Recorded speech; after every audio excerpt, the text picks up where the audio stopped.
ഞാൻ ഇതിൽ തൊട്ടുകൊണ്ടോ അല്ലാതെ റെസ്റ്റോറൻറ്റുകാർ ഇതിൽ തൊട്ടുന്നോ തെർമൽ പേപ്പർ വെച്ചിട്ട് അശുദ്ധമാക്കിന്നൊന്നും ഞാൻ പറഞ്ഞില്ല.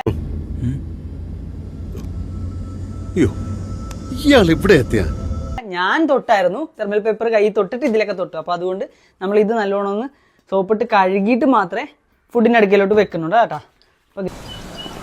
എന്തോന്നാടോ ഇത്, എവിടെ നിന്ന് കിട്ടിയോടോ ഈ ഉണ്ടാക്കണേ? ഒരെണ്ണം കൊടുക്കട്ടെ സാറേ. ഗ്രീനോസ് ക്ലീൻ ലിക്വിഡ് ഇടുന്നു, പതപ്പിക്കണു, എന്നിട്ട് മുഴുവനാക്കിയിട്ട് നമുക്കൊന്ന് കഴുകിയെടുക്കാം. ഗ്രീനോസ് ക്ലീൻ ലിക്വിഡ് ഇടുന്നു, പതപ്പിക്കണു, എന്നിട്ട് മുഴുവനാക്കിയിട്ട് നമുക്കൊന്ന് കഴുകിയെടുക്കാം. ഓക്കെ, അപ്പോൾ ഇത് സെറ്റായി, ഡിസിൻഫെക്റ്റ് ആയി. അതുപോലെ വെള്ളം കുപ്പികളും കൂടെ നമ്മൾ ഇതുപോലെ സോപ്പിട്ട് പതപ്പിച്ചെടുക്കുന്നുണ്ടേ. അവന് പ്രാന്താണെന്നാണ് നാട്ടുകാർ പറയുന്നത്. ചിലപ്പോൾ എനിക്കും തോന്നും നല്ല അസല് ഭ്രാന്താണെന്ന്. അല്ലെങ്കിൽ ലോകത്ത് ആരെങ്കിലും ഈ പണി ചെയ്യുമോ?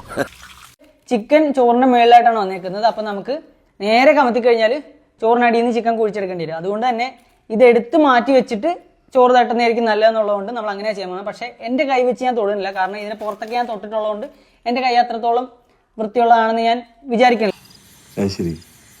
ഈ കവറ് ഈ പാത്രത്തിൽ മുട്ടിക്കാണ്ട് വേണം അങ്ങോട്ട് ഫുഡ് മാറ്റാനായിട്ട്.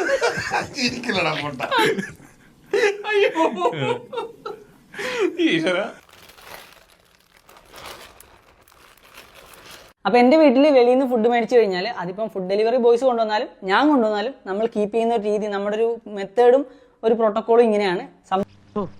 ഭയങ്കരം തന്നെ. അപ്പോൾ എന്തിനാന്ന് വെച്ച് കഴിഞ്ഞാൽ വൃത്തി, അണുക്കള് അങ്ങനത്തെ സാധനങ്ങളൊന്നുമല്ല.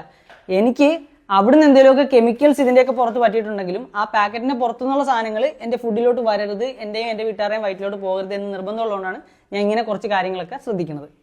யார் சாமி இவன்? எங்கிருந்து வந்திருக்கான்?